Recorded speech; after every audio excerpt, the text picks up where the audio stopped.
What is going on, guys? Sean Don is back with a host of technical analysis videos this Sunday morning. Take a nice sip of my green tea back at Chula Vista finally. Here we have KJ Cook, I believe of William and Mary, coached by Alex Hickok, however you say his name, I'm not sure, but big fan of his work. I like what he's doing over there. I think he's got a good squad, and Alex is a good coach. So, yeah, let's take a look. Here's a 5-turn throw from KJ, by the way.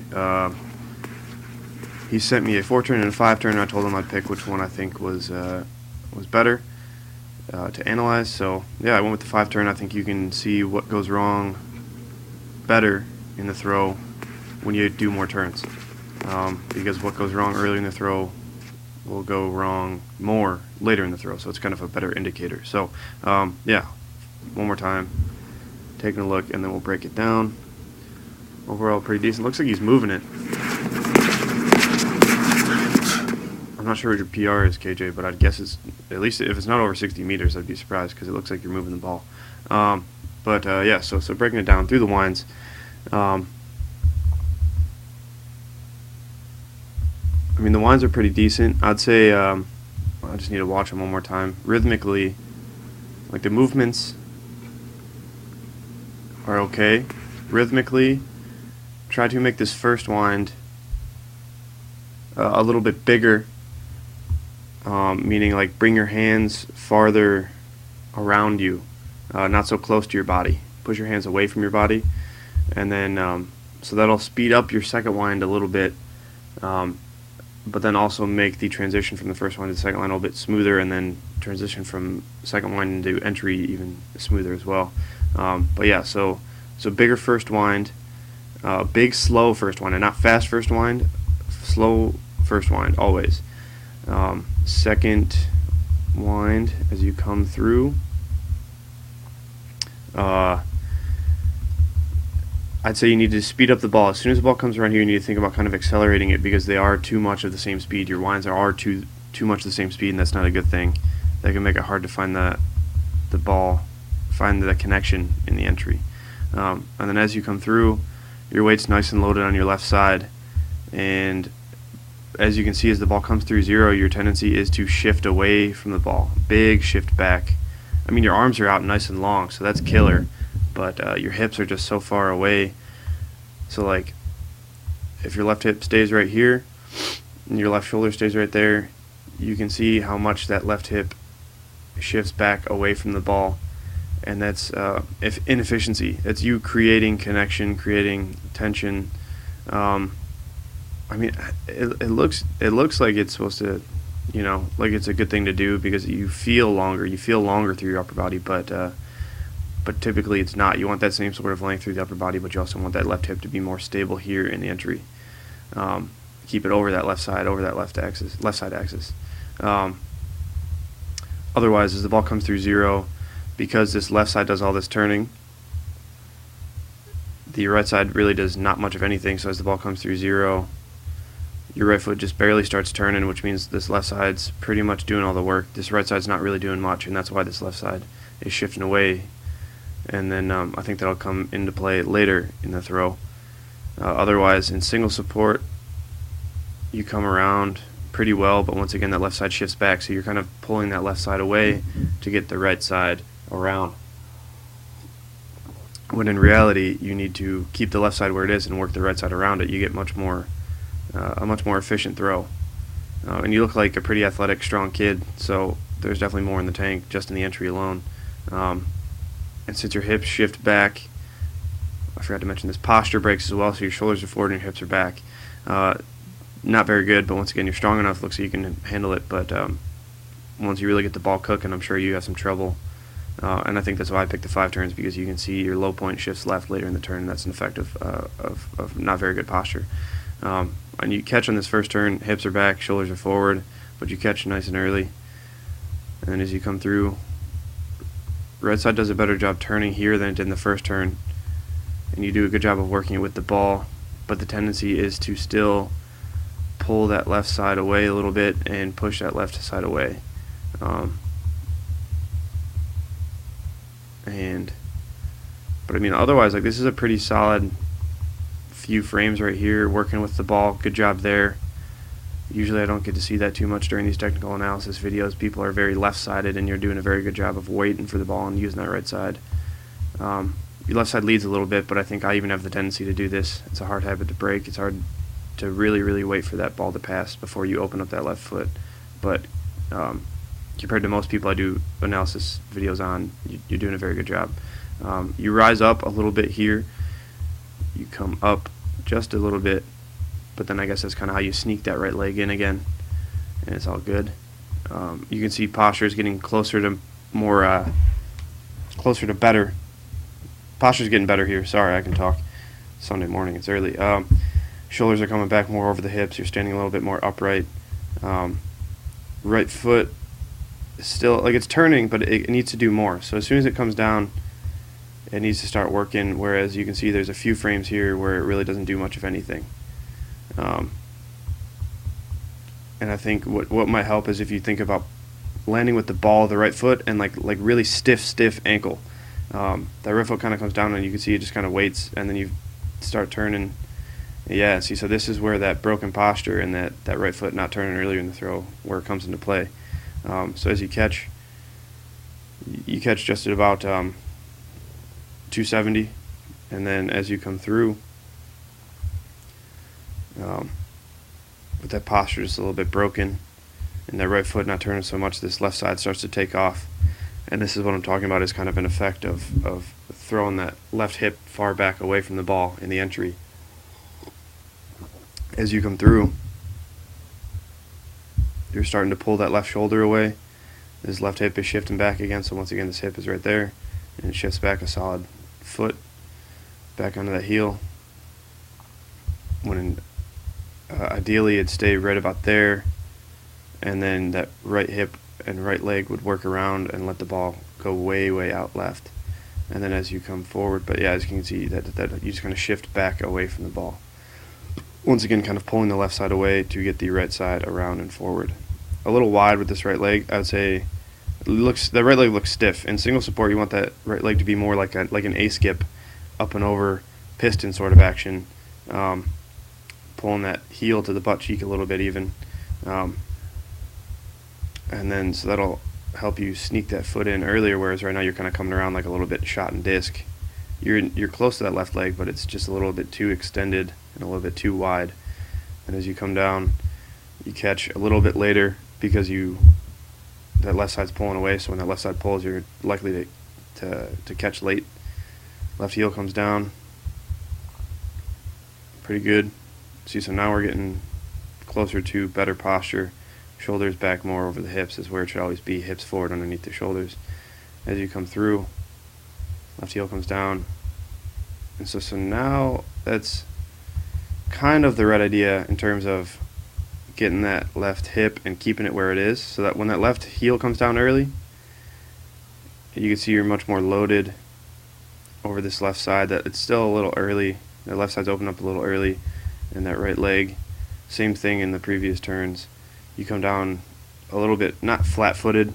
You're definitely not flat-footed, but you're not quite up on the ball of the foot, so it's hard to get that right foot working. And once again, the first few frames of double support, it's all left side, left side, left side, and then right side finally kicks in as ball gets closer to zero, when it needs to be right side working all the time, and the left side more or less holding and turning with the ball. And like, so this is honestly like a decent position. This is a very good position, but it's what happens from here that kind of sabotages your throw a little bit. So once again, this left side is going to shift back, and you're going to pull away. So if you were to stay right here, and this left side were to stay exactly where it was, if it were to stick like this for the next 2 or 3 frames, and this right side just worked and sent the ball out to the left, if you worked around this left side axis and used that right side to work it out, it'd be so solid. But your tendency is to pull away this left shoulder. Once again, an effect of things that kind of went wrong earlier in the throw. You're creating tension with that left side rather than using that right side to create tension, or letting the ball create tension for you. That's the ultimate way to do it. That's the Kibwe Johnson answer, is let the ball create tension. I'm also just putting words in his mouth, but At least that's how I interpret what he tells me. So, but yeah, so you pull that left side away, right side comes around, once again a little bit wide right leg, and this is going to get, I'm not sure if this is the 4th turn or the 5th turn. Yeah, so I want to say that was the 4th turn. This is going to come into the final turn, I want to say. Yeah, this right leg action in single support is a little inefficient. I think you could do a lot there in terms of getting better at that A-skip, active, up and down, piston-like knee drive, driving your hip to the high point, stuff like that. And then the left side pulls, and once again you catch barely at 270. You're trying to do everything you can to hang on to tension once that left side pulls. And then from here, as you come through, left heel gets down early again. And see, so now that is good posture. Barring catching late, if you caught with this posture, but the ball was before 270, like if you caught like with the ball there, and your shoulders are back over your hips like this, that's good posture. That's solid. And then as you come through, once the left side kind of starts pulling and you feel tension with that right side, or tension with the left side in the throw, it is very hard to stop using that left side. Once you create tension with the left side, it's hard to stop using that left side. I'm an expert, trust me, I know that because I do it too. So yeah, the left side pulled in the previous turn, left shoulder pulled away, and this right leg is still kind of the same action. It's turning, but it's not turning as much as it needs to be. And then you pull, you can see the tension driving up, back, away from the ball this way. The right side needs to propel the ball outwards, and you need to be driving towards like kind of 180-ish. But that left shoulder just pulls back. And then once again, right leg. This is probably the widest it gets. And like I said, what goes wrong in the later turns is really just a byproduct of what goes wrong earlier in the turns. Just spilled green tea on myself. And so yeah, as the ball picks up velocity and you do more turns, this right leg's going to get wider and wider, and you can see what I'm talking about here. It's a little inefficient. I would focus on just doing like some slow, easy turns, like sets of 10. Really focus on keeping this right leg tight to that left leg and using more of a knee drive A-skip thing. So you come wide, pull that left shoulder comes away, and that right leg comes wide. You're going to land late. The high points over here, low point has shifted to about 15-30 degrees past zero. And then as you come down, you step very, very forward towards the sector, which is not necessarily a good thing. And honestly, I think that's the only reason why you end up catching the ball at 270. If you were to step more or land with your right foot more in line with your left leg, you'd lose total connection. So this is kind of a very, very rough compensation for you, KJ. But so you catch it about 270 because that left side pulled and the right leg got wide. You step towards the sector, but too much in my opinion. And then what happens is you can see the left side really pull away here. So you land, left side. Posture's not as good as in the previous turn, but it's still decent. Hips more or less over the shoulders. Hips could be more forward, posterior pelvic tilt. Then as you come through, like I said, you're strong and athletic. So you have just enough force coming through here. You can even see this tilt. You have probably just, I'd say this is about 60-40, so 60% of your weight on your left side, 40%. Did I say that right? 60% on your right side, your right side, camera view left side, and 40% on your left side, camera view right side. And then as you come through, you're strong enough to really get your hips through. So this is good, sort of good posture. I mean, your shoulders are pulling away, but your hips are forward towards the ball, and that's what you need. That's what you want.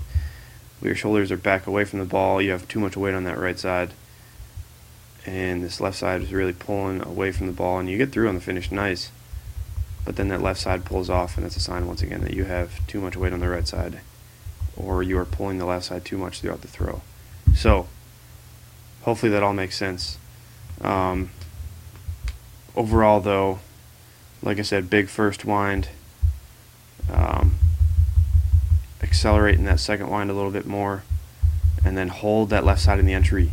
The left side should be an axis. Imagine it being a door hinge, and your right side is the door. You need to work the door around the door hinge, or yeah, I don't know. Left side axis, right side engine. That's what I always say. When you sacrifice that left side, and then also sacrifice that posture in the entry, you're missing out on a lot of efficiency throughout the throw. And from there, you're just kind of doing what you can to hang on. Your right side needs to turn more. Your left side needs to pull away less. Create tension with the right side. To create tension with the right side, you need to use your right leg appropriately, which means turning it a lot. Like a lot, like much more than you think. I'm still trying to figure this stuff out too, and it's a bitch to learn, I'm not gonna lie. But so overall, KJ, I mean, pretty solid throw. I think you definitely, like I said, I think if this isn't at least 60 meters, then I don't know what is. I don't know your PR, but like you said, you look pretty strong and athletic, and you get the ball moving. But yeah, the biggest indicator that your left side's pulling away is that the low point shifts. In 3, 4, and 5, the low point starts shifting to the left, which means left of 0. And yeah, like I said, that's an indicator that, and I don't know if it's the chicken or the egg, but if that low point shifts left, it's either an indicator that you're pulling your left side, or as the low point shifts left, your left side needs to pull to create tension and keep connection with the ball. Chicken or the egg, I don't know which one comes first, but either way, you got to do a better job of using your right side, because that'll solve both the problems. But at the same time, I'm not even going to say it. Don't worry about it. Focus on these things, like I said. Big winds, better posture, better left side axis, create tension with that right side. And you're going to throw far. So, all right. Thanks for watching. If you guys want a technical analysis of your own, go to SeanDonnelly.biz. Services page, in-depth technical analysis, $15. It's indoor season. It's here. Get a technical analysis and throw far. Drop some bombs. Make those changes that you need to make. Sean Don, peace and out. KJ, let me know if you have any questions.